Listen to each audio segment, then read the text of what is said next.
Ya, ahí sí. Entonces, Franklin, sé que estás viendo esto, estábamos viendo el programa del curso. Entonces, estos son los objetivos de aprendizaje. Claro, los primeros dos son los objetivos de aprendizaje que estaban originalmente en el programa, que es cómo formular un problema de investigación semánticamente correcto y original a la luz de lo mejor del conocimiento de un tema en el campo de alguna rama de la ciencia. Segundo objetivo es construir una planificación de la investigación que sea coherente con ese problema, ¿no es cierto? De forma que usted sea a la luz del mejor conocimiento y los mejores métodos disponibles, y de forma, por lo tanto, que cumplan con los estándares de ANIT para que tengan chances de ser bien evaluados de acuerdo a las pautas que existen, ¿no es cierto? Y el tercer objetivo de aprendizaje, el que se agregó a posteriori, luego de las versiones previas del curso, que discutir resultados y extraer de esto las mejores conclusiones posibles, considerando la fortaleza y debilidad de la evidencia, ¿ya?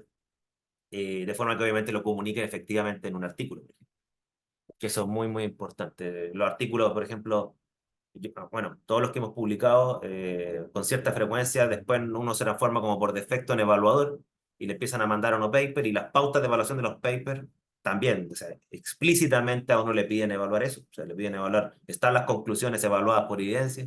Entonces, bueno, ¿qué es una conclusión? ¿Cómo uno llega desde la discusión a la conclusión? Esas son cosas que hay que saber hacerlas bien, tanto con un trasfondo lógico, también como con una forma de sintaxis que permita al evaluador ver de forma explícita eso y no de forma implícita. ¿Ya? Eso es más o menos los objetivos de aprendizaje. No sé si tienen alguna pregunta hasta aquí. No. Waldo, Sí. yo. em, Tiene que ver con el abordaje de cada punto, porque eh, entiendo que vamos a revisar proyectos y mirar en el fondo el cómo se hace y hacer un análisis crítico de algunos proyectos que podamos traer nosotros. Ujú. Pero también es que elaboremos un proyecto, esa es mi Esto es lo pregunta. ideal. Ahora, obviamente que en el marco de un semestre y con las horas presenciales que tenemos, ustedes donde van a topar para hacerlo de forma completa es en el marco teórico. O sea, en el contexto de la hora de dedicación que tiene este curso, si ustedes parten de cero, no van a alcanzar a hacer un marco teórico completo. ¿Ok? Pero si ya tienen algo avanzado, ahí es más probable. Los que partan de cero y quieren hacer marco teórico dentro del contexto de este curso, quizás van a alcanzar a hacer un marco teórico reducido, similar al que se hace en un paper. Pero el marco Ya, teórico de un proyecto es mucho más extenso que el de un paper, porque precisamente lo que tiene que evaluar la persona que está viendo si merecen fondos, porque ese fondo, esa es la pregunta, ¿cierto? eh, Tienen que convencerlo de forma, o sea, el convencimiento de que ustedes dominan el tema y además que su proyecto es original y que es plausible de ser llevado a cabo con los recursos que tienen, claro, el énfasis de demostrar que ustedes dominan el tema es mucho más importante en una etapa de proyecto que en una etapa de paper. En una etapa de paper nadie le anda preguntando si ustedes saben el tema. Lo que le interesa en la etapa de paper es si lo que ustedes investigaron es original y aporta algo. ¿Se fijan? Entonces, por eso yo les recomiendo que si es que ya están trabajando en un proyecto, o incluso si ya lo tienen escrito, podrían mejorar el marco teórico, o podrían a lo mejor extenderlo a una derivación de este para un futuro proyecto, no sé, de manera que podamos hacer un marco teórico lo más completo posible. ¿Ya? Yo les voy a mostrar las tres etapas que tiene un marco teórico, porque un marco teórico también tiene segmentación. ¿Ya? ya, súper, gracias. ¿Ya? Ahora, una cosa que es importante, sobre todo la gente didáctica, yo la pauta de ANIT que tengo es la pauta general de ANIT, independiente del grupo de estudio. Yo no tengo la pauta de evaluación de química, porque no existen las pautas de evaluaciones segmentadas. Es una pauta de evaluación para todos los grupos de estudio de ANIT. ¿Y por qué les digo esto? Y se los digo por un dato como histórico. Esta pauta no le gusta al grupo de educación de ANIT. ¿Ya? ¿Y por qué no le gusta? Porque algunos tipos de proyectos que se tienden a valorar mucho en el área de educación no cuadran con esta pauta. ¿Estamos? Sobre todo estos estudios que creo que le llaman a ustedes como exploratorios. ¿ya? Como que quedan súper mal evaluados con esta pauta, o sea, es como que hay cosas que no cumplen. Entonces yo tengo que serle honesto, o sea, una cosa es que ustedes digan, oye, los proyectos son importantes, no les voy a discutir eso, pero otra cosa es decir, ya, pero es que si ustedes mandan ese proyecto no van a ganar, o sea, los van a evaluar pésimo. Son dos cosas distintas, ¿sí? Entonces aquí van a tener que hacer lo que yo también hago como yo he ganado y perdido Fondesía, sino que y uno tiene que hacer a veces tripas corazón y decir, no sé, que una cosa es lo que quiero escribir y otra cosa es lo que quieren leer. Y ojalá que converjan las dos cosas, ¿no es cierto? Pero si no convergen mucho, yo trato de privilegiar lo que quieren leer para ganarme la cuestión. ¿Sí?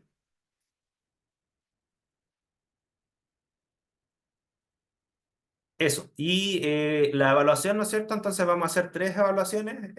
La primera es el primer bloque que tiene que ver con marco teórico y problema.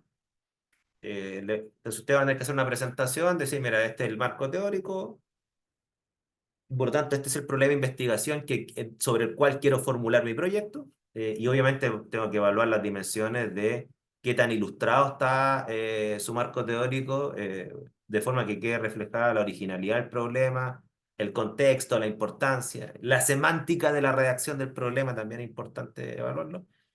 Y eso va a tener un 30% de la nota, ¿ya? Eh, la segunda evaluación ya consiste en la planificación del proyecto, ¿no es cierto? Que ustedes presentan, dado el problema que ya traían en la primera evaluación, ustedes ya redactan objetivos generales, objetivos específicos, metodología, hipótesis, si es que es el caso. Hoy en día las pautas de ANID permiten proyectos sin hipótesis, las anteriores no, ¿ok? Pero sí todas se las obligan a tener un problema, todas. No existen proyectos sin problemas, sin una pregunta concreta. Eh, y claro, la coherencia y la racionalidad de lo que ustedes proponen en esta segunda evaluación, o sea, coherencia me refiero a que objetivo general específico y metodología no solamente están bien redactados, sino que son coherentes entre sí respecto a su pregunta y respecto a todas las dimensiones entre sí. Eso lo vamos a evaluar con las pautas de ANID, 30% va a valer eso. Y la tercera evaluación, ¿no es cierto?, va a consistir en, si es que ustedes no tienen resultados en el marco del proyecto que están trabajando, por último pueden tomar los resultados de alguna tesis o de algún paper del área que les interese para que ustedes hagan una discusión correcta de resultados, ¿no es cierto? Eso también es una tercera evaluación. Ahora, no tengo idea por qué le puse 40, 30, 30. Estoy medio arrepentido de esto. Yo por mí le daría que pese lo mismo, ¿ya? Pero podemos llegar a un acuerdo. No sé por qué puse 40. Honestamente. No sé si les parece que le pongamos los mismos pesos a las tres. ¿Sí? Es que no veo una que sea más importante que otra, honestamente. ¿Ya? ¿Sí? ¿Están de acuerdo? ¿Sí? Ya. Y entonces voy a borrar esto. Ya pesa lo mismo y el promedio simple. ¿Eh? Y claro, para esta última parte, claro, vamos a evaluar en base a una rúbrica típica de evaluación de paper. ¿Ya?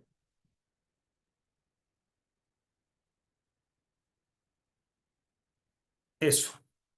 Eh, esta creo que tengo que corregirla. Ah, bueno, bueno, así estaba hecha la fecha original, salvo que la primera semana la corrimos un poco por esta sincronía que tenemos que tener. Recuerden que las clases son los martes, ¿no es cierto? Entonces, vamos a tener 16 sesiones, ¿ya? Más o menos, voy a corregir la fecha, parece que la tengo mal en algún lado. 1, 2, 3, 4, 5, 6. En la séptima sesión vamos a tener más o menos la primera evaluación y luego en la sesión número 12 vamos a tener la segunda y en la sesión número 16 vamos a tener la tercera, ¿ya? No me acuerdo los feriados, así que voy a ver un poco este tema. Y además que hay una que aparece 20 de mayo, no sé si van a suspender las clases, entonces, como es 21 al día siguiente, entonces ya, eso hay que ajustarlo un poco. Profe. ¿Sí? Eh, la, las fechas, no sé si están correctas porque habíamos acordado que iba a ser los días martes y las Claro, fechas que son todas lunes. Sí, sí, claro, o sea, aquí es martes 26, ¿no es cierto? 2 Ah, de ya. abril, entonces tengo que corregir eso, se me olvidó corregir eso. ¿Ya? Están todos los días un día atrás. ¿Ya? Y claro, literatura, hay algo, ¿no es cierto? Yo les voy a ir subiendo algunas, de hecho yo les tengo una del tema de los problemas, pero mayormente vamos a ir a documentos técnicos con algunas herramientas filosóficas, ¿no es cierto? Documentos técnicos, por ejemplo, guía de evaluación de proyectos de ANID, ¿no es cierto? Estas son como las más importantes, de la Natural Science Foundation. Vamos a revisar algunas tesis que están en repositorios de tesis para ver, por ejemplo, cómo presentan el problema, cómo discuten un resultado. Insisto, las tesis chilenas tienen esta cosa que a mí yo detesto, honestamente, pero que las tesis finales son una mezcla entre la formulación del proyecto y la ejecución. O sea, tienen marcos teóricos enormes, como de 30 páginas, tienen objetivos generales específicos, metodología, y además tienen un capítulo de discusión de resultados. Es como que la plani con la tesis final se unen. Y claro, y estos repositorios de tesis sirven, pero si ustedes buscan tesis del MIT, por ejemplo, o de Universidad Europea, las tesis no tienen la parte de la formulación. ¿Ok? Entonces, ya, pues las tesis chilenas van a servir para algo. Y obviamente que vamos a ir a la base de datos Scopus, al Journal Citation Report, un poco para ver estas pautas de la ciencia profesional a nivel de la publicación. Y claro, yo les voy a ir dando semana a semana algunos documentos, sí, ya mira, aquí hay unos documentos que pueden profundizar esto, etcétera. ¿Estamos? Eso. No sé si hay alguna consulta.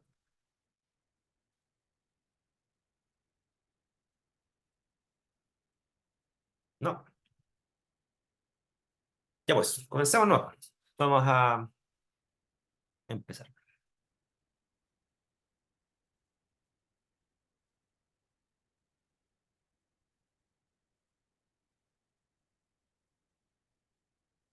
Ya. A ver, voy a empezar entonces esta clase primero conversando con ustedes más o menos lo que les han enseñado, ¿no es cierto? Para ver si podemos partir de lo que ya más o menos saben y así quizá avanzamos de forma más eficiente. ¿Estamos? Yo, como les dije, el primer bloque es ontología, pero lo voy a ligar a marco teórico. En el fondo, cómo la ontología de la ciencia sirve para estructurar bien un marco teórico, al menos en sus dos dimensiones más generales. Pero antes de ver este tema, yo quería saber, a ustedes, los ramos que han tenido, los que sean, no me digan el nombre ni el profe, pero los que sean, ¿ya? O su experiencia ya laboral, ¿no es cierto? ¿Ustedes qué le han enseñado respecto de qué es investigar? ¿Qué es investigar? No estoy preguntando qué es la ciencia, le estoy preguntando qué es investigar. Mi pregunta no es de epistemología, así cómo se genera el conocimiento, sino que le estoy preguntando qué es investigar o qué es un proyecto de investigación. Es decir, ¿qué le han enseñado a ustedes? Quiero así como tratar de ir viendo eso. O si no, ¿qué concepciones tienen? Independiente que no se acuerden si la sacaron intuitivamente o de alguna definición. Láncense.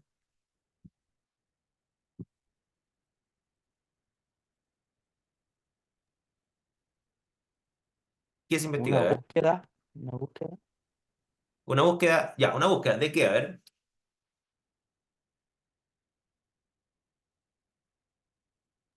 que está usando el otro audio que está mal. Ya. Eh, un proceso, Ujú, una búsqueda como proceso ujú. que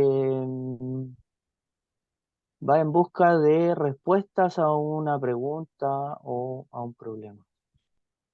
Claro, o sea, ok, o sea, investigar, al parecer, lo que están de acuerdo casi todos, ¿no es cierto? Independiente de si es ciencias naturales sociales, es que ya, es un proceso donde uno busca resolver un problema. Ya. Yo creo que eso está más o menos como consensuado. Eso es necesario, ¿no es cierto? Ahora, si yo me fijo en lo que plantea NIT, eso también es necesario, pero no es suficiente para entender lo que es una investigación, al menos como se entiende en ciencia profesional. No sé si quieren agregar algo más a eso. Em, que bueno, así como sumando a lo que dice Roberto, que este proceso de búsqueda debe ser sistemático de alguna manera y contribuye a la construcción del conocimiento científico yendo a nuestra área. Eh, y bueno, y que sigue diferentes métodos según los objetivos que tiene la investigación propiamente tal. Ya, súper, mira, lo que tú dices, déjame decirlo igual, pero con otras palabras que las voy a utilizar en la presentación, ¿no es cierto? Cuando tú hablaste sistemático, ¿no es cierto? Ya, ciertamente que la idea de resolver problemas en el marco de una investigación científica es que ese proceso tiene cierta estructura, ¿ok? Y esa estructura es una estructura social, ¿ok? Son ciertas normas que rigen las relaciones que tenemos nosotros como individuos que investigamos para con las agencias que nos financian, ¿no es cierto? Y esas normas tienen que ver con normas del propio campo. O sea, yo comparto lo que dice Martina, por ejemplo, les pongo un caso que lo vamos a discutir en el curso. Si ustedes quieren obtener un dato o sea, quieren obtener un dato en su objeto de estudio, ¿no es cierto? Es la comunidad de especialistas la que decide cuáles son las mejores formas de obtener ese dato, independiente del juicio individual que tengan ustedes. O sea, ustedes pueden decir, mira, voy a obtener este dato mediante este instrumento. Pero si su comunidad de especialistas dice que el mejor instrumento es otro y que el de ustedes es malo, ustedes, si quieren bailar esta música, ¿no es cierto?, tendrían que utilizar los mejores métodos posibles que les dice la comunidad de la cual ustedes también son parte. ¿Ya? No sé si me siguen la lógica. O sea, si ustedes tienen una encuesta, les van a decir, mira, tienen que validarla. Si ustedes tienen un instrumento de medición de propiedades químicas, les van a decir cuáles son los instrumentos, cómo calibrarlos. Y si ustedes no se comprometen con que la investigación cumpla con esas normas, quiere decir que su investigación, independiente del valor científico que tenga, el valor intrínseco, el valor social va a ser cuestionado, si es que les dan plata incluso, a lo mejor no les dan ni un peso. ¿Ya? Entonces ya, tiene ciertas normas sociales, ¿no es cierto? Entonces yo comparto lo que dice Martina, tiene distintos métodos porque hay distintas técnicas y distintos instrumentos en cada disciplina y hay distintas formas de proceder, o sea, distintos protocolos que a ustedes los van a regir para su evaluación de proyecto. ¿Estamos? Esa es una cosa. ¿Quién más quiere agregar otra? Porque yo creo que todavía falta otra cosa más.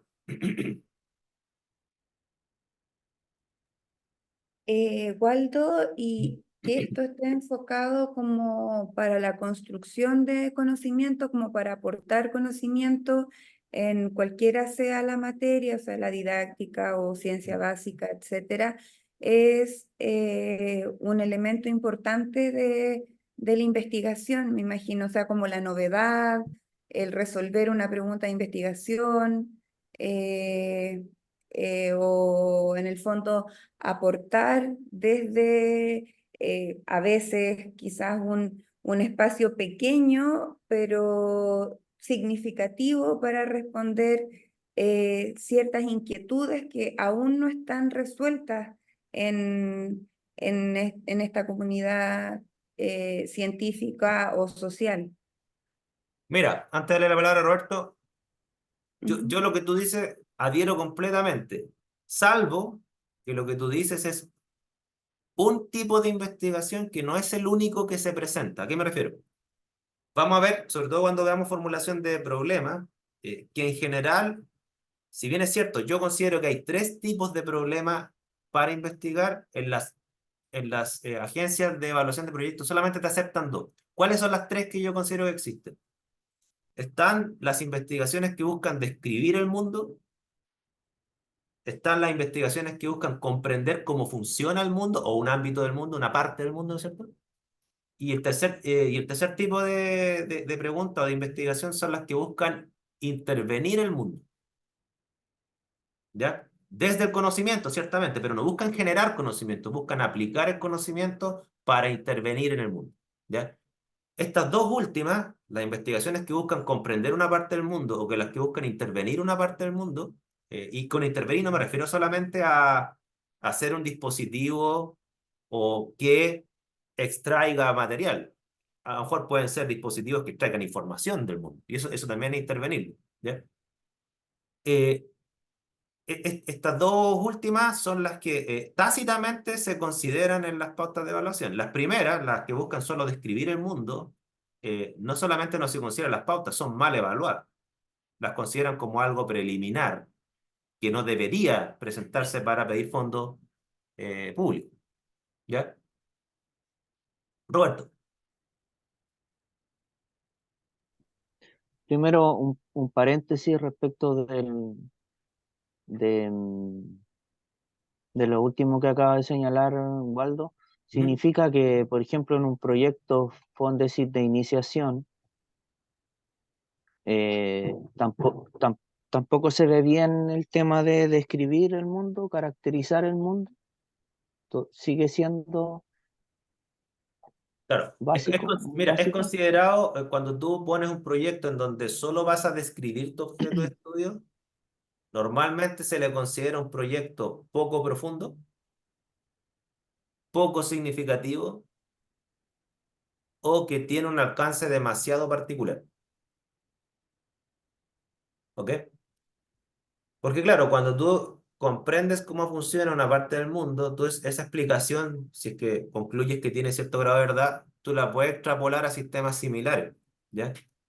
Pero por ejemplo, cuando tú describes solamente propiedades particulares de un objeto de estudio, normalmente esas cosas se consideran como exploraciones. ¿Estamos? Y claro, las exploraciones, yo no voy a decir lo que se discute en las mesas, yo no estoy diciendo estoy de acuerdo necesariamente con eso, ¿ya? Las exploraciones son mal evaluadas, se consideran como que literalmente una especie de eh, ciencia, ¿cómo decirlo? Poco ilustrada. Mm. Es como en un nivel más ingenuo, Claro, eso. claro, se establece la analogía que es como lo que hace un niño cuando va al jardín. Claro, explora sin saber nada, obtiene muchos datos, pero son datos particulares que no explican nada, ¿no es cierto? Eh, y cuando se evalúa esto, literalmente se dice así, esto es demasiado descriptivo, así se evalúa, así. Y claro, las pautas de anillo ustedes van a ver. Se evalúa la profundidad, la extensión. Entonces, esas cosas quedan súper mal, en mal pie ante una pauta de evaluación de NIT. Y yo por eso entiendo que los grupos de educación no les gusta esa pauta. Porque hay una presión por darle cabida a las investigaciones que son más exploratorias o descriptivas. Porque tiene una justificación en el área, yo no lo sé, yo tendría que estar metido en el área para Sí. decirlo. Respecto a eso era lo que quería plantear. Tiene que ver con esta idea eh, de que ese proceso posee una estructura social, ¿cierto? Que se va delimitando por, eh, por la misma comunidad científica en base a cierta epísteme o cierta paradigma, no sé, Claro, un posicionamiento X. Eso implica también que encontrar un problema implica que sea socialmente relevante para la comunidad científica también, porque quizá existe no sé, un tema que es de interés de un grupo de investigación, pero si la comunidad científica está mirando en otra dirección, eh, esos proyectos, aunque sean socialmente relevantes por el impacto esperado, por ejemplo, independiente de eso, si la comunidad no valora que sea socialmente relevante, igual va a quedar fuera. mira, digamos, esa afirmación que tú estás haciendo, eh, yo no te la puedo ni apoyar ni refutar, porque esa discusión de si el proyecto es relevante o no, eso sí en ANIT se da por grupo de estudio. Mira, ¿qué entendemos por grupo de estudio? Grupo de estudio entendemos que, le voy a mostrar incluso ahora la página de Fondesit para que vean los grupos de estudios que existen y todo esto, ¿ya? Que en lo que son los proyectos, cuando se van a evaluar los proyectos, ¿qué es lo que hace ANIT?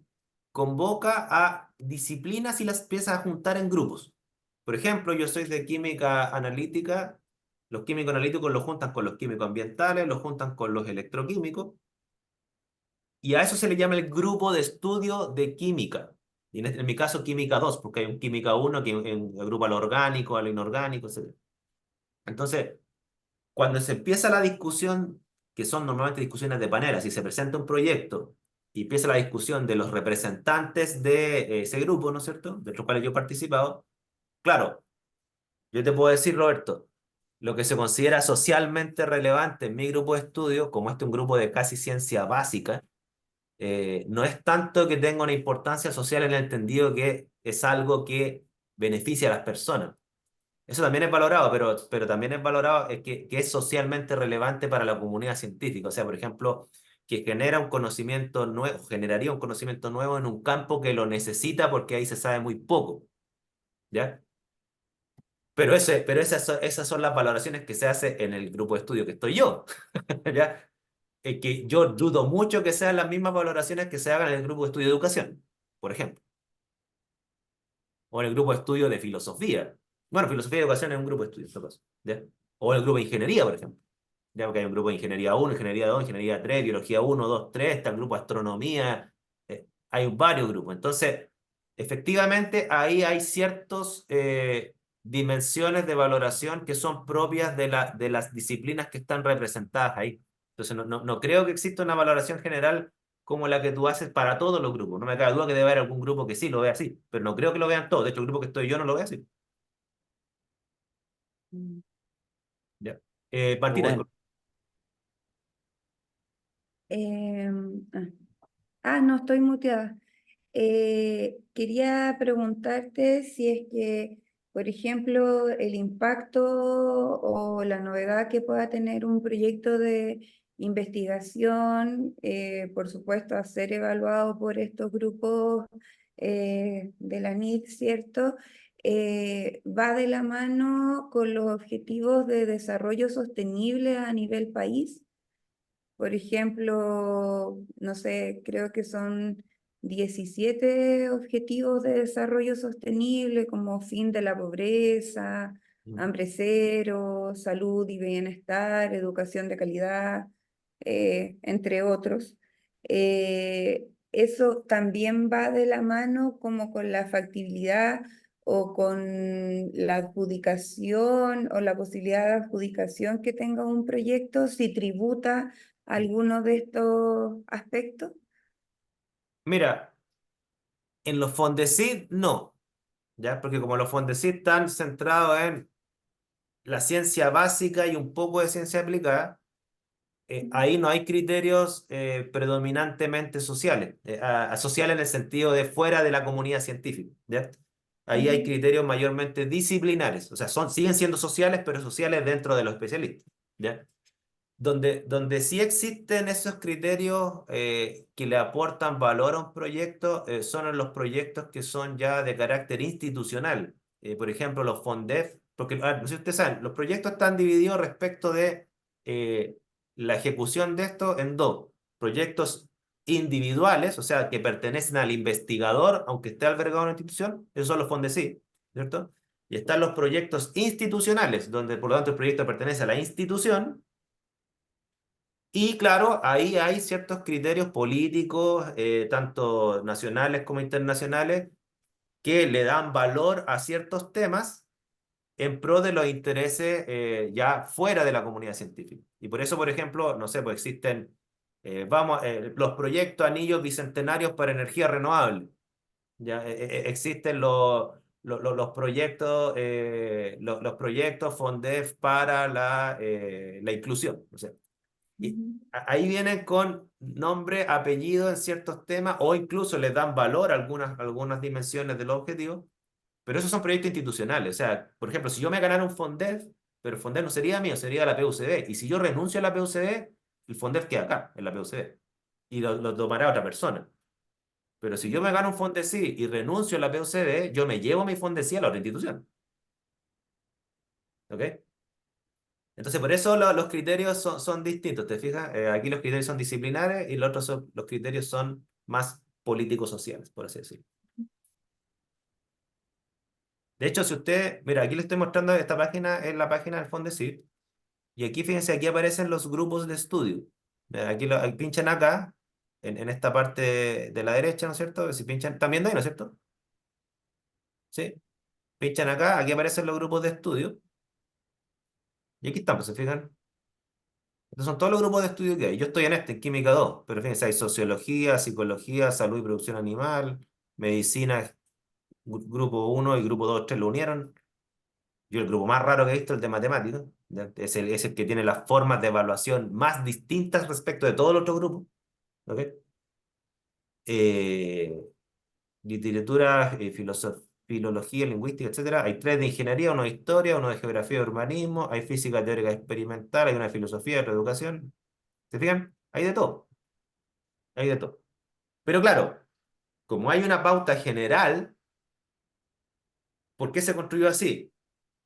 Porque los grupos más antiguos, los grupos más antiguos fueron los de química, los de física y los de biología, ¿no es cierto? Los grupos más antiguos marcaron la pauta. Y los otros, que fueron los últimos que llegaron, no les gustan, pero pesan políticamente muy poco porque son uno de 15 grupos, ¿no es cierto? O 2 de 15 grupos. Entonces las pautas siguen siendo bajo la lógica como de la ciencia natural, por así decirlo. Y no se adapta tanto a algunas ciencias sociales. ¿Estamos? Y por ejemplo, si ustedes pinchan el grupo de estudios, yo voy a marcar el de Química 2, el que conozco, ¿no es cierto? Ahí vienen las personas, ¿no es cierto? Bueno, bueno, falta actualizar esta página, no está actualizada hasta el 2020, por eso no estoy yo. Pero aquí aparece, por ejemplo, fíjense, criterios de evaluación. Concurso regular, ¿no es cierto? Aquí están los criterios de evaluación, que hoy en día son los mismos para todos, ¿no es cierto? Pero, fíjense, aquí les voy a mostrar una cosa. Ya. Porque una cosa son los criterios de evaluación de un proyecto, que es lo que vamos a trabajar nosotros, la rúbrica, que es una sola, pero otras son los criterios de evaluación de los investigadores. Porque cuando ustedes presentan un proyecto, evalúan la calidad de su propuesta y evalúan su trayectoria. Y ahí es donde se genera el problema. Por ejemplo, Química 2 tiene esta forma de evaluar la trayectoria. Es una ecuación, así súper cuadrada. ¿Y qué implica esa ecuación? Fíjense, es la suma de los factores de impacto de los papers que han publicado los últimos 10 años. O sea, después dice, a ver, voy a agrandar esto si que no alcanzan a ver mucho.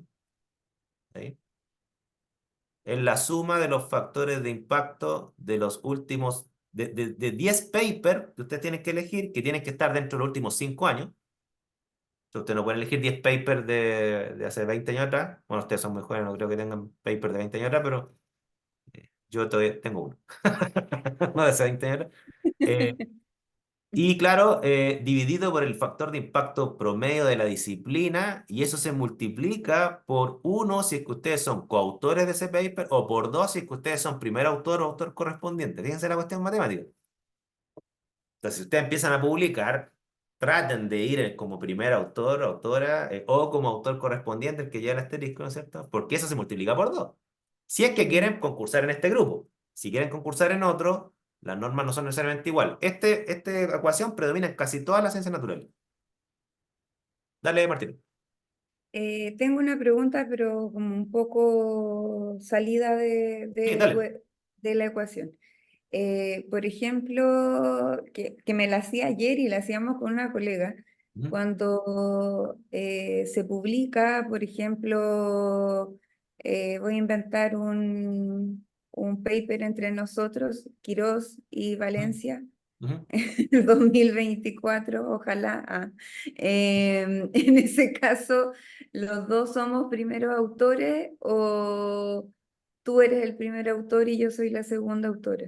Mira, si tú estás en el grupo de Química 2, y publicamos, ¿yo qué te diría, Martina? Ya, Martina, Ujú. tú vas primero, yo soy el autor correspondiente. Así a los dos nos va a multiplicar por 12 paper. Eso es lo que... Ah, ok, ya, Ahora, sí, ya. el problema es si somos tres. Sí, sí, Ahora, pero... hay algunas revistas, porque casi ¿Mm? ninguna, pero muy pocas, pero algunas permiten poner más de un autor correspondiente. Claro. Mm, De hecho, y esas sí, revistas que lo permiten, normalmente todos se ponen como autores correspondientes. claro. Por Sí, esta pues, lógica que Chile un poco la sí, empezó a copiar de otros países, esto no ha inventado acá, o sea, claro, cada vez le ponen más requisitos a los papers para ponderarlo, porque como los fondos son los ujú, mismos y hay más gente que postula, ¿cómo lo va haciendo más selectivo entonces? Poniéndole más cosas a las evaluaciones, no, pues nada más que eso. claro. Ya, entonces en Waldo, ese disculpa. caso Mm. convendría que uno fuera como al principio y el otro fuera el correspondiente. Claro, porque así a los dos les pesa por dos en este tema. Ya. Pero ambos son primeros autores, es que esa es la No, duda no, que que tengo. fíjate, aquí dice, la autoría se ¿Mm? multiplica por dos este factor matemático, ¿Mm? ya sea que tú seas primer autor, o sea, tú serías, por ejemplo, Valencia, Quirós, ese es el orden, ¿no es cierto? Ujú, Pero yo tengo el asterisco, a pesar que voy segundo. Entonces, ujú, a ti te pasaría por dos por ser primera autora, y a mí ¿mm? también me pesaría por dos por ser autor correspondiente. Ah, ya entiendo. Entonces, Súper. ninguno de los dos pierde, los dos ganan, Ok, ¿ya? ya. Igual yo te había puesto primero. Claro, lo peor que puedes hacer es ponerme primero y autor correspondiente. Y Entonces, además, claro, y tú además, quedas ya, segunda, no eres autor correspondiente y por lo tanto ese paper no se va a multiplicar por dos. ya. Ese es Entiendo, el problema. Entonces perfecto. hay que ser estratégicos. ¿Sí? En tu caso De tuyo, todas Jimmy, maneras. Jimmy, tú que estás como estudiante de doctorado, cuando se vaya a publicar eso, convérsalo muy bien con tu tutor antes Sí. de poner el autor y toda esta cosa. Ya, yo acostumbro, yo Voy a como hacer ahí mis tratos con Hernán Cofré. Hernán Cofré lo mismo, ¿no es cierto? Etcétera, tú, Roberto. Yo con mis estudiantes de doctorado, ¿qué es lo que hago? Yo siempre a ellos, como normalmente ellos hacen los experimentos, escriben el manuscrito, la estructura, siempre mis estudiantes van primero, yo voy Mm, último con el asterisco. ya, ¿Ya? ok. Sí. Roberto, disculpe. Estaba pensando en esas publicaciones donde hay, no sé, 6 personas. Siempre ahí no puede señalarse que, supongamos que el trabajo haya sido entre las 6, equitativo, etcétera, etcétera. Ahí no es que existan todos primeros autores, eso no es posible. Algunas revistas permiten que todos sean autores correspondientes, pero son súper pocas las revistas que permiten Ya. eso. Súper pocas. ¿Y ¿Sabes cuáles autor son esas revistas? correspondiente qué significa? ¿Cuál es Mira, el...?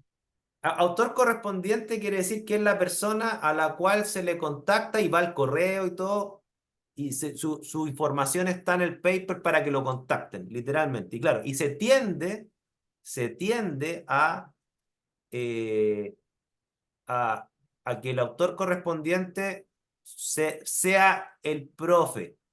¿Por qué? Porque los alumnos llegan a la institución y se van y cambian sus correos y todo. Entonces, como que, como lo que no cambia es la dirección del profe y el Ya, correo del profe, ¿no es cierto? Pero esa es una norma como no escrita, ¿ya? sí, No sé si algo tácito, pero se Claro, da. claro. Entonces, la mayoría de las veces cuando tú tienes seis autores y no dos, ¿no es cierto? Pasa esta cuestión de que gente va a quedar perdiendo con esto. O sea, hay gente que va a quedar como segunda, tercera, cuarta autores y no lo saben. Y a lo mejor es justo, porque a lo mejor tuvieron menos participación, lo que tú quieras, ¿no es cierto? Entonces, bueno, eso no le va a multiplicar por dos, le va a multiplicar por uno. Claro, a esas personas, por ejemplo, yo también tengo paper que soy segundo o tercer autor porque mi participación fue secundaria, ¿no es cierto? Y es justo que yo no vaya ni primero ni autor correspondiente, pero esos papers yo no los pongo en la lista de los 10 que me pide ANIT para calcular mi puntaje de, de, de investigador. Porque dice, elija usted 10 papers. Obviamente tú eliges los mejores, los que más pesen de acuerdo a esta ecuación. Y en base a eso se calcula una suma. Y yo, por ejemplo, yo estaba metido en los grupos. Si tu suma no da por lo menos de 20 para arriba en mi grupo, las chances que tenés el proyecto son casi cero. ¿ya? Pero ese es mi grupo de estudio. En educación cambia un poco porque en educación tengo entendido que no ocupan esta ecuación, si que lo podemos ver, ¿eh? No, no me lo sé, pero ya vamos al tiro, ¿bien? Para no andar inventando cosas. Ahí está, educación, criterios de evaluación, concurso regular, veamos. Ya, estos son los criterios de educación, ¿se fijan que son distintos? Entonces, si la revista está indexada en Web of Science o Scopus, vale un punto. Si tienen un libro publicado de prestigio internacional, un punto. Artículo indexado en revista Cielo, fíjense, vale 0,7. En mi grupo Cielo vale 0. 0. En educación vale 0,7. Y el libro 0,7, ¿no es cierto?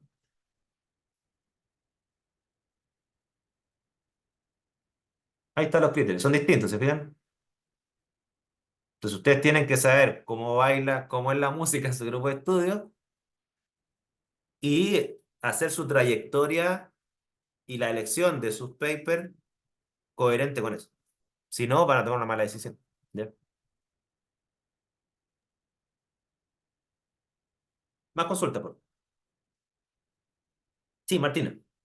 Em, lo que pasa, o sea, como pensando muy a futuro en realidad, que yo por lo menos en mi trayectoria, que es pequeña, he trabajado en ciencia básica y tengo algunas publicaciones en eso, de distintos rangos, etcétera. Pero ahora como que estoy en educación. Entonces, eso me va a perjudicar mucho a la hora de, por ejemplo, querer postular a un proyecto de iniciación, o lo que corresponda según el tiempo como investigadora Nobel, digamos. Mira, depende de qué. Yo lo que les mostré ahora son las evaluaciones de los proyectos Fondesit regulares, no los de iniciación, ¿ya? Ah, ok. Y lo otro, en tu caso, Martina, va a depender si vas a mandar, porque una cosa es que tú trabajes en una facultad de ciencia de la salud, ¿no es cierto? Mm. Y otra cosa es dónde tú mandas tus proyectos Fondesit, que no tiene por qué ser en un grupo de salud. Ah, ok. Tú puedes estar Ujú. trabajando en una facultad de salud y tu Fondesit va al área de educación. Ya, perfecto. Ya, o sea, desde ese punto de vista no tendrías problema al respecto. Claro, lo peor que podría hacer es tener una trayectoria de paper en educación que se valoran en el grupo de educación y después te mandan un Fondesit de iniciación en ciencia de la salud. Ahí te Claro. van a reventar. O sea, tienes, por ejemplo, 8 papers cielo, 2 WOS y los 8 pesan 0. Ese es el problema que va a tener, ¿ya? Claro. Entonces, ahí hay que ser estratégico, estratégica. Ahora, lo otro, ¿no es cierto? Que también se lo voy a mostrar porque, claro, quizás se llevaron una impresión equivocada porque les mostré solamente los criterios de evaluación de los Fondesit regulares, que están centrados en gente que ya es más vieja y por lo tanto tiene más trayectoria. Pero les voy a mostrar los de iniciación para que ustedes vean que hay una diferencia. Eh, espérense.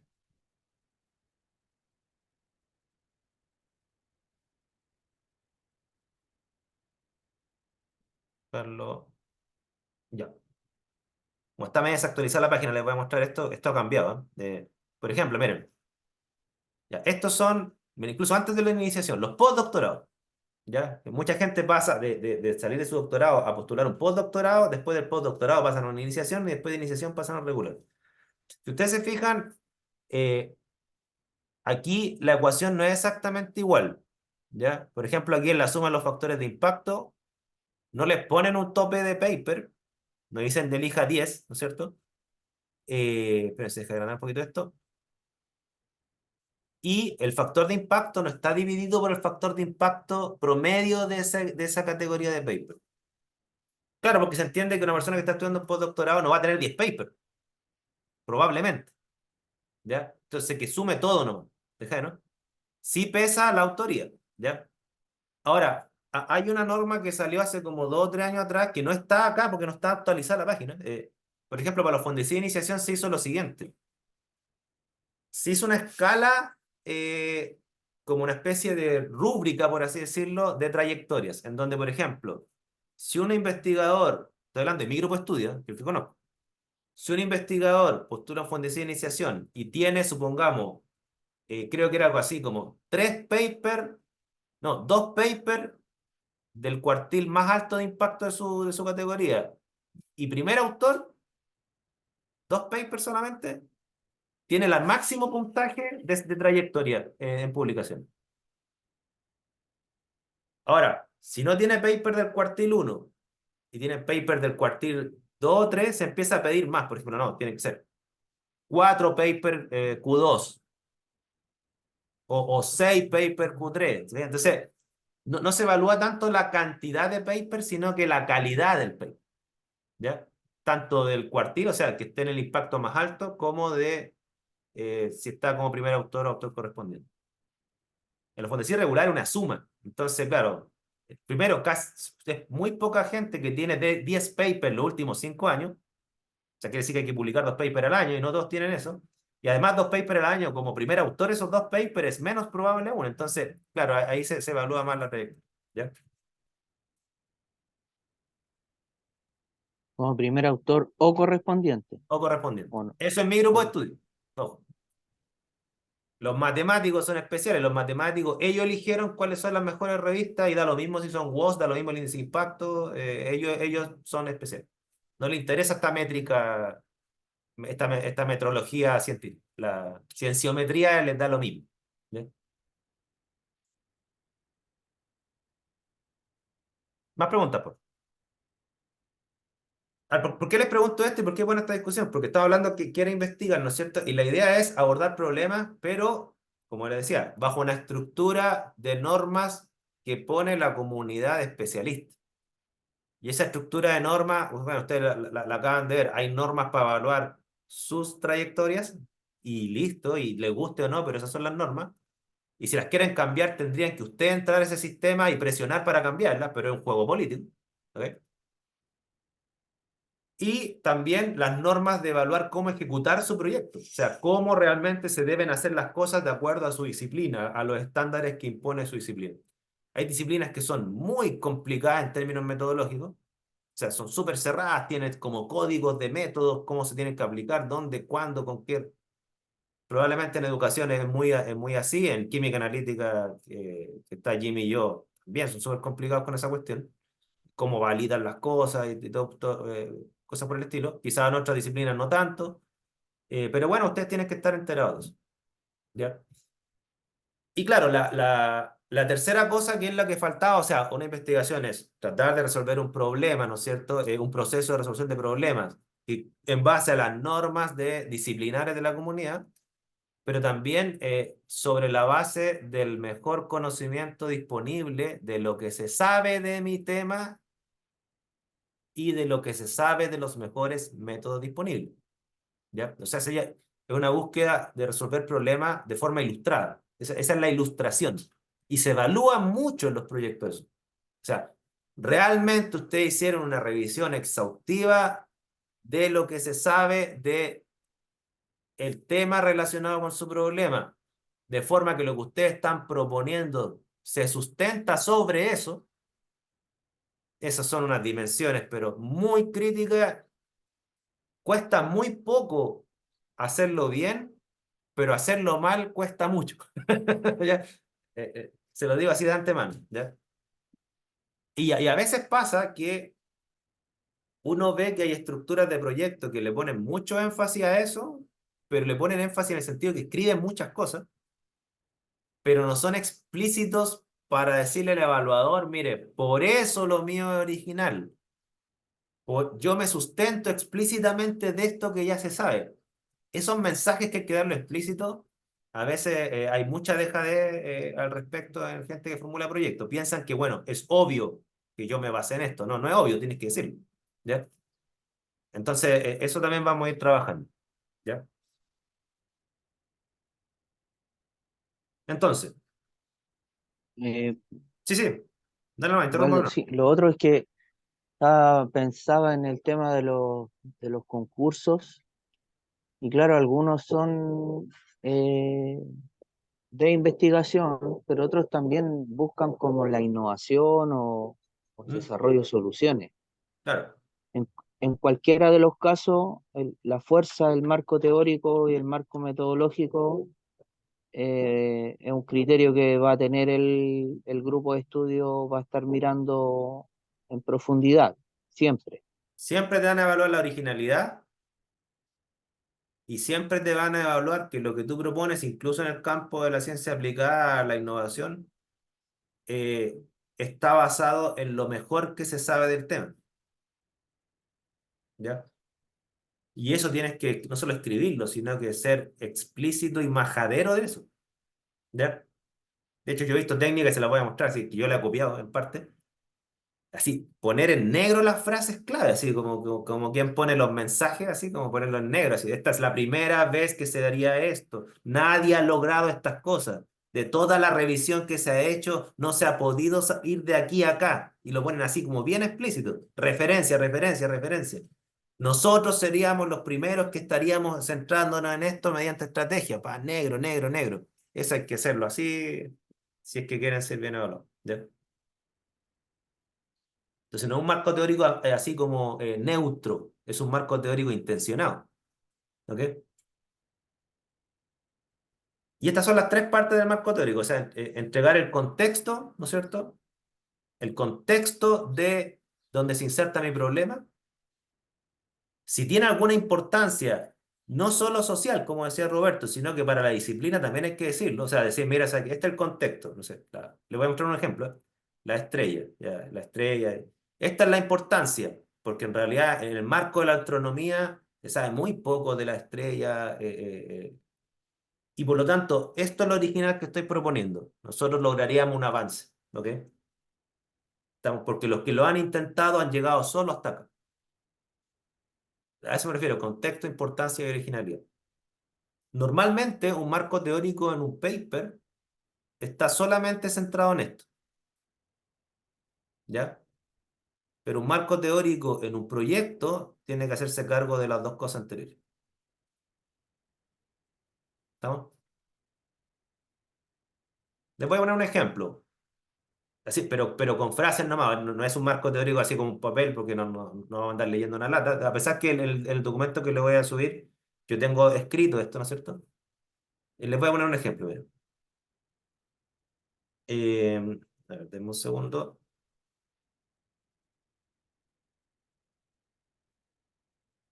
Sí.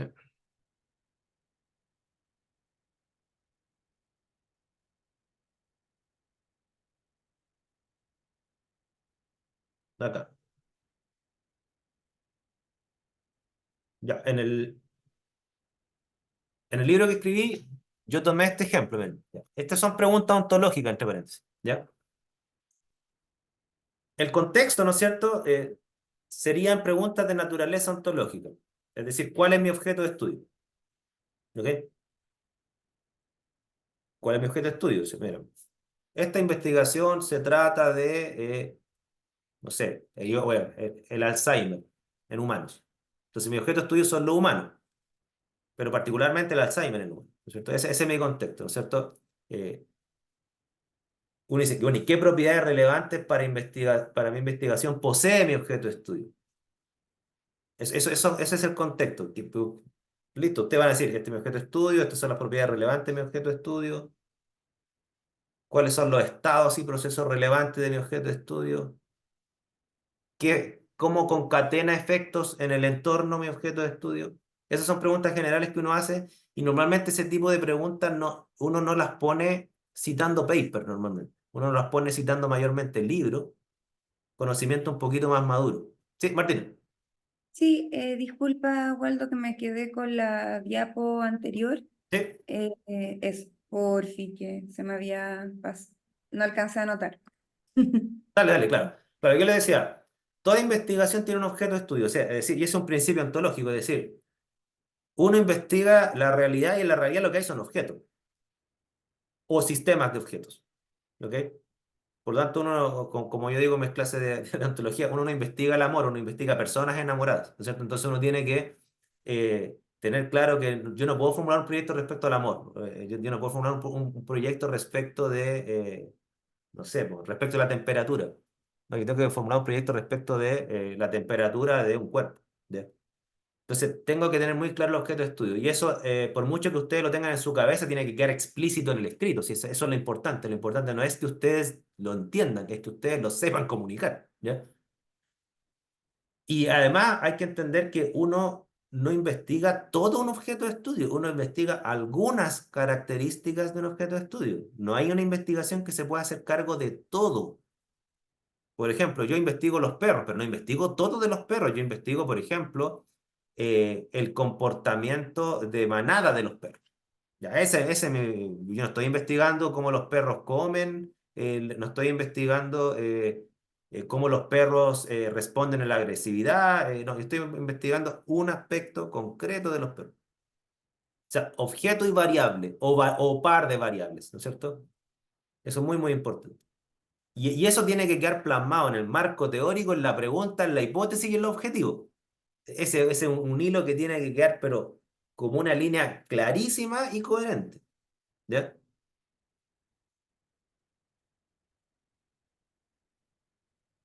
¿Cuáles son los estados o procesos relevantes de mi objeto de estudio? Si es que mi objeto cambia, por ejemplo, qué tipo de cambios hay. Y normalmente ese conocimiento tiende a ser muy general.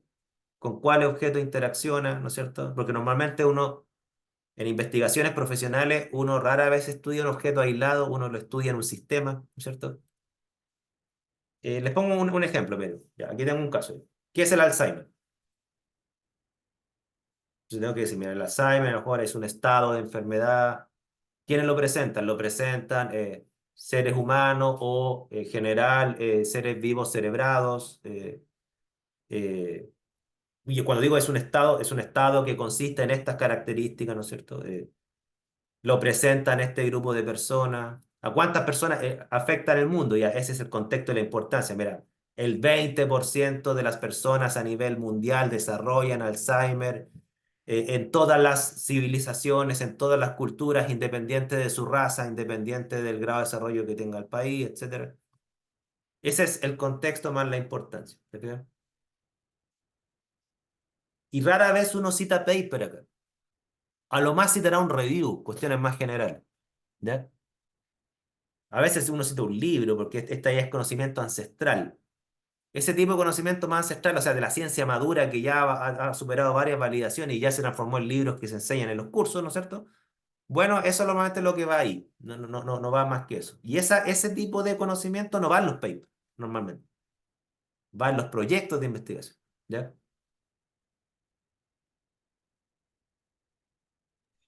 Después, Pero, disculpe, profe, ¿sí? pero eso, usted se va sin cita. O No, sea, es como un va con cita, pero no a citas de papers. Normalmente son citas a libros, citas a review. ¿Ya? ¿Por qué? ¿Por qué? Porque los papers normalmente son las cosas que se están sabiendo ahora. Entonces, claro, te pongo el caso del Alzheimer, yo lo pongo porque ustedes ya sabrán que se sabe mucho del Alzheimer. Entonces, este tipo de conocimiento de qué es, qué características tiene ese estado, ¿no es cierto? A cuántas personas afecta, eso se sabe hace décadas, si no, quizás más de un siglo, por poner un invento. Entonces, tú no vas a citar un paper porque el paper está preocupado de lo que no se sabe, no de lo que ya se sabe. Entonces, tú ahí citas libros de medicina, compendios, reviews históricos del Alzheimer, ¿no es cierto? Y ahí no es raro que tus citas sean antiguas, incluso, o sea, no sé, 1980, 1990, 2000, ¿no es cierto? Los papers ya, tú citas los papers de los últimos 5 años de corriente. ¿Ya? Y este es ontológico, se fijan, ustedes tienen que explicar su objeto de estudio y el contexto, nada más. ¿Ok? Después viene el conocimiento, o sea, pero ¿qué es lo que sabemos entonces? Ya expliqué el objeto de estudio y el contexto. Ahora, ¿pero qué es lo que sabemos científicamente de esto? Porque todo lo anterior es como conocimiento filosófico y conocimiento común. Ya, ¿cómo la afecta? Mira, en realidad, ¿cómo la afecta? No sé, pues pierden la memoria, pierden las relaciones sociales, ¿no es cierto? ¿Qué causa ese estado? Y ahí empezamos a aproximarnos a hasta dónde sabemos. mira, en realidad lo que lo causa no está tan claro. Sí sabemos que hay una degradación de una proteína llamada beta amiloide, creo que se llama, eh, pero no se conoce el mecanismo en realidad. Se sabe que se degrada esa proteína, pero no se sabe por qué. eh, y hasta ahí está el límite del conocimiento, ¿no es cierto? Y ahí recién empieza el estado del arte. Es decir, ya, pero no se sabe. Pero ¿qué es lo que se está investigando? O sea, en qué está la ciencia en este momento? Mira, los últimos estudios respecto a las causas, algunos han puesto a prueba esta hipótesis, la de los metales, otros han puesto a prueba esta otra hipótesis, que es la de la diabetes, otros han puesto a prueba esta otra hipótesis, que es genética, otros han puesto a prueba esta otra hipótesis, que es contagiosa, que es un prión. ¿Y qué es lo que han concluido estos últimos estudios? Así individualmente. Mira, en realidad la evidencia ha mostrado que, si bien es cierto, se ajusta un poco a la hipótesis de los metales, pero no hay correlación entre personas expuestas y una mayor prevalencia del Alzheimer. Por lo tanto, solamente han podido concluir que el aluminio degrada la beta amiloide, pero no que el aluminio explica el Alzheimer a nivel mundial. Entonces ahí, hasta eso es lo que han concluido, eso es lo que no han podido concluir. O sea, hay que decirlo bien explícitamente, y esto no se ha podido concluir. Y ahí ustedes cierran el marco teórico diciendo, mira, hasta ahí es lo que se sabe, ¿no es cierto? Y ahí recién ustedes ponen, y esto es muy común, tanto en proyectos como en papers, y lo que vamos a hacer en este estudio se va a hacer cargo de uno de estos aspectos que no se sabe y seríamos los primeros, los segundos, de los primeros, o quizás no somos los primeros que nos hacemos cargo de este tema, pero sí vamos a ser los primeros que nos hacemos cargo mediante esta estrategia. Ahí ustedes expresan de forma explícita su originalidad. No sé si me... Vamos a revisar, obviamente, varios proyectos. Ustedes van a ver que ese cierre que le estoy diciendo es súper frecuente. Somos los primeros que vamos a hacer esto. ¿Se fijan? Y ahí recién plantean su pregunta de investigación. ¿Estamos? Esas son las tres partes que tienden a tener un marco teórico. Entonces tiene un contexto, tiene el conocimiento científico respecto a mi objeto de estudio que más o menos está zanjado, pone un límite de lo que no está zanjado aún, pero que se está investigando, ¿no es cierto? Y respecto de lo que se está investigando, o sea, no está zanjado y por eso se está investigando, ¿no es cierto? Ahí empieza el estado de alerta. Y ahí están los papers de los últimos años. O sea, ahí ustedes tienen que tomar los papers de los últimos años, ¿sí? 2 años, 3 años. Mientras más actual, mejor. Las pautas de evaluación te piden explícitamente que ustedes presentan una revisión del estado del arte actual y pertinente. ¿Ok? Y lo dicen así, ¿eh? Actual y pertinente. O sea, si ustedes terminan su marco teórico con papers del año 2000, van a ser pedazos en esa evaluación. ¿Ya? Tienen que terminar con papers lo más actual posible. Y si por cualquier motivo, fíjense, por cualquier motivo, les pasara lo siguiente, que ustedes están metidos en un tema tan especial que el último paper publicado de esto fue el año 2015, ¿ok? Porque hay poca gente que investiga o cualquier cosa, ¿no es cierto? Entonces díganlo explícitamente. Dentro de la literatura consultada no hemos encontrado ningún trabajo reciente desde el año 2015, siendo este, por lo tanto, el último trabajo publicado en este tema. Pero díganlo, díganlo así de explícito, porque si no lo dicen, el evaluador va a decir, ah, no revisó nada del 2015 a la fecha. ¿Ya?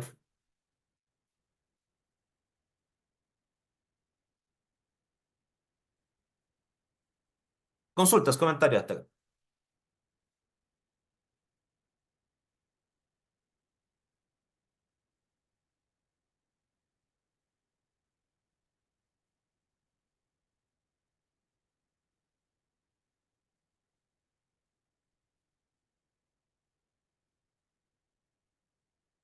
¿No?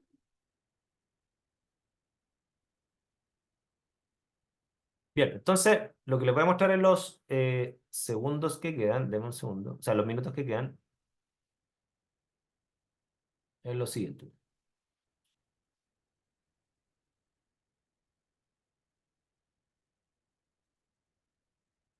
Ya, lo que vamos a ver entonces nosotros es cómo formular un problema de investigación, pero desde un marco teórico bien construido. Ya en la próxima clase voy a traerle algunos marcos teóricos que a mi juicio están bien redactados, ¿ok?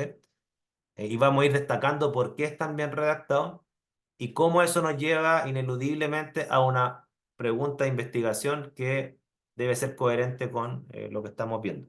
Yo solamente quiero cerrar con lo siguiente, que es un poco la pregunta que creo que me hizo Martina y en parte también Roberto. Como yo le mencioné, investigar supuestamente es buscar respuestas o soluciones a problemas, ¿no es cierto? Eso estamos claros. Pero, repito, con los marcos sociales que nos impone la comunidad a la cual pertenecemos y de forma ilustrada, o sea, con un buen marco teórico que me dé el contexto, la importancia, lo que se sabe científicamente, lo que no se sabe y se está recién investigando y por lo tanto dónde están los vacíos en los cuales este problema se insertaría, ¿ya? Esa es un poco la idea. Ahora, al respecto, ¿no es cierto? Claro, nosotros nos vamos a enfrentar en la redacción de proyectos a tres tipos de problemas, de lo que yo les decía, de los cuales solo dos se valoran bien en una agencia como ANID. ¿Ya? Estamos los problemas que, como yo les decía, buscan describir el mundo, es decir, las preguntas que se hacen se resuelven con compilados de datos. ¿Ok? Les pongo un caso de mi área, que la gente química ambiental vive con dolores de cabeza con esto. Mi problema es qué tan contaminado con arsénico está el sedimento de Puchuncaví. Esa es mi pregunta de investigación. Claro, esa pregunta de investigación se responde con datos. O sea, yo voy, mido el arsénico, hago una tabla, ¿no es cierto? Y la tabla, comparado con algún estándar, me va a decir, mira, está contaminado 5 veces más de lo que debería estar contaminado de acuerdo a un sitio de referencia. Ya. Ese tipo de problemas, que desde mi área yo creo que son necesarios de resolver, son súper mal evaluados en un proyecto. Porque no tienen hipótesis. No buscan explicar nada. O sea, buscan describir la contaminación, no explicarla. No sé si me entienden la diferencia. ¿Ya? Es como, no sé, en el caso de la educación, lo que yo he visto, al menos en el mundo de la didáctica, ¿no es cierto? Es muy parecido a cuando yo quiero como caracterizar al tipo de profesor en un aula, ¿no es cierto? O sea, que yo quiero caracterizar si este profesor es innovador, si este profesor es clásico, ¿no es cierto? Claro, ya existen las categorías, ya existen los descriptores, yo aplico esas categorías y esos descriptores a un aula y hago un levantamiento y decir, mira, este profesor es un profesor informado respecto de la naturaleza de la ciencia, ¿cierto? Este profesor es un innovador en su método de enseñanza, aplica 4 estrategias X, ¿no es cierto? Eso sería como descriptivo, ¿ya? Si ustedes están metidos en estos campos, ya sea en el área ambiental o en el área educativa, yo les diría, miren, ¿saben qué? Si quieren postular estos proyectos, van a tener que como transformarlo en un proyecto de la segunda categoría, que son los proyectos de ciencia básica que lo que buscan es comprender cómo funciona mi sistema de estudio, no describirlo. ¿Ok? Entonces yo no quiero saber qué tan contaminado está Puchuncaví. Yo quiero saber cuál es el origen de esa contaminación. ¿Ok? O mediante qué mecanismos atmosféricos o llega esa contaminación ahí. ¿Ok? Entonces quiero comprender las causas de esa contaminación. Ya, ahí yo lo tuerzo para tener un proyecto que tenga alguna ayuda. ¿Ya? Yo quiero comprender por qué los profesores no incorporan las nuevas estrategias didácticas. ¿Ok? ¿Cuáles serían las limitantes que lo llevarían a seguir siendo un profesor tradicional? No sé. Quiero comprender por qué tienen una visión ingenua de la ciencia. ¿Por qué? ¿No es cierto? Y yo ahí formulo hipótesis. Yo digo, mira, quizás es un problema de su formación de pregrado, de hipótesis uno, ¿no es cierto? Quizás es una postura filosófica personal que es incompatible con estas visiones nuevas. 2. ¿Estamos? Y claro, también ustedes podrían transformar su proyecto descriptivo, en el caso que estén entrampados en él, ¿no es cierto?, en un proyecto de ciencia aplicada e innovación. O sea, son esos proyectos que buscan intervenir el mundo, es decir, buscan desarrollar objetos o métodos para intervenir el mundo, pero intervenirlo de forma eficaz y eficiente. O sea, yo quiero intervenir esto en este sentido y quiero que esa intervención precisamente ocurra y que ocurra con la mínima cantidad de recursos posible. ¿Ok? Por ejemplo, yo quiero incrementar el rendimiento en ciencias de mi curso. ¿Ya? Ustedes van a, entonces, su propuesta no es una hipótesis, su propuesta es un método de intervención. Pero ustedes tienen que convencer a los evaluadores que su método, dado el conocimiento que hay del tema, no solamente va a ser eficaz en el sentido que debería funcionar, sino que va a ser eficiente, se debería funcionar con poco tiempo, con pocos recursos, no sé. Esos son los criterios de eficacia y eficiencia. Jimmy. ¿Hay alguna forma de que en la investigación básica y cuando es ciencia aplicada o innovación, uno se encuentre como intermedio entre estos dos tipos de problemas? Sí, mira, yo he visto eso en grupos de investigación. O sea, por ejemplo, te pongo un caso, el grupo que más se mueve en ese, no sé si el que más se mueve, pero el que yo más conozco que se mueve en esas dos bandas, el grupo de biotecnología. Por ejemplo, hay un grupo que estudia cómo funciona el sistema inmune, ¿no es cierto? Y hay otro grupo que aplica esos conocimientos para desarrollar vacunas y cosas por el estilo, ¿no es cierto? Eh, Claro, ¿por qué digo que eso rara vez se da en un investigador? Normalmente se da en un grupo de investigación. ¿Por qué? Porque si tú te metes en una investigación de ciencia básica normal a nivel de un proyecto, normalmente ese proyecto es suficientemente complejo para que tome los 3 o 4 años. Pero cuando tú estás en un grupo de investigación donde hay varios proyectos coexistiendo, claro, ahí es normal que hay algunos proyectos de ciencia básica, otros de ciencia aplicada y que se retroalimentan entre sí. ¿Ya? Yo donde he visto muy común este límite entre la ciencia básica y la ciencia aplicada en Fondesit, en un solo proyecto, por ejemplo, en productos naturales. Las personas, por ejemplo, quieren comprender, por ejemplo, tiene una planta que ya se sabe que genera una especie de analgésico, ¿no es cierto? O antiparasitario. Quieren comprender cómo se genera ese, esa sustancia analgésica o parasitaria, quieren comprender cómo lo hace, entonces proponen toda una hipótesis que debería ir por esta ruta, ¿no es cierto? Pero además lo que proponen es, como último objetivo, es desarrollar un producto que se pueda aplicar a una plantación o a una persona, no sé. Entonces, ahí en el marco de un proyecto, en el fondo habrían dos problemas, no uno. Hay un problema de comprender cómo funciona esto y otro de cómo intervenir la plaga o la enfermedad con este conocimiento. ¿Sí? Yo en general no lo recomiendo que se metan en un proyecto que tenga dos problemas. Primero porque van por carriles que podrían ser independientes y hay que ser estratégico de que tu proyecto se pueda llevar a cabo en 3 años, 4 años con los recursos que hay y meterte en dos problemas hace que sea menos probable que cumpla tu objetivo que meterte en uno. ¿Ok? Y tampoco lo recomiendo porque los evaluadores empiezan a ver que hay objetivos que no están conectados entre sí. Y eso tiende a ser mal evaluado. O sea, dice, oye, aquí hay 6 objetivos, pero hay 2 que no tienen nada que ver con los otros 4. Entonces, y cuando tú empiezas a aplicar las pautas, empieza el problema de coherencia. Es súper difícil armar un proyecto coherente con esa lógica. Ok. Creo que estamos a la hora, habíamos dicho hasta las 10:30. No sé si hay alguna pregunta. ¿Qué hora es? Sí, 10:35. Consultas, comentarios.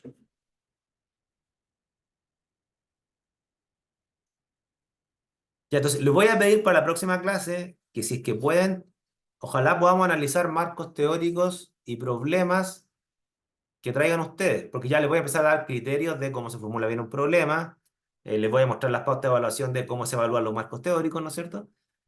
Y la idea es que empecemos a levantar estas dimensiones de evaluación a la luz del análisis de casos reales. Yo tengo casos, obviamente, si ustedes no traen nada, yo les voy a mostrar lo que tengo, ¿ya? Pero si ustedes traen lo propio, ¿no es cierto? Y no les genera problemas que los critiquemos, porque aquí va a traer algo a usted y lo vamos a despedazar, ¿no es cierto? Eh, pero ese ejercicio es súper ilustrativo, ¿ya? Entonces, por favor, si que pueden, traigan sus propios proyectos. Tú Jimmy, tienes el tuyo, tú diste ya tu proyecto de tesis. Te sacaste un 7, ¿no? No sé, no recuerdo la nota. ¿No te acuerdas? No, Ya. aprobé. Yo tengo el tuyo, Pamela, de tu magíster, también lo voy a mostrar. ¿No? Mejor no, No, Isabel. no. Súper, súper. Ya, pues, entonces nos vemos recuerden que ahora nos vemos el martes. ¿A qué hora habíamos quedado? El Bueno, martes a 9:50. las 10 para las 10, 9:50. ¿Ya? Ese va a ser presencial, pero igual me voy a conectar por una sala híbrida para que, Pamela, tú te puedas conectar, salvo que quieras venir al Valparaíso, digamos, pero con el pique medio largo. y quizás me anime a ir algunas veces. Ah, ya, súper. Ya, eso, ya. Y bueno, y si alguno de ustedes no se puede conectar porque también está en otro lado, se conecta también al enlace, ya, no hay problema. Yo, profe, yo virtual, porfa. Ah, de veras que tú estás lesionado. Ya, sí, bueno, los enfermos y los lesionados también pueden conectarse. Sí, Ya. profe, yo también no logré correr una hora médica, entonces va a haber un poquito de la clase que me voy a perder. Ya, Quería ya. preguntarle si me puedo conectar un poquito más tarde, así Sí, sí, como mira, no. yo voy a dejar grabar las sesiones precisamente para que si alguien se pierde algo, la vaya revisando. ¿Ya?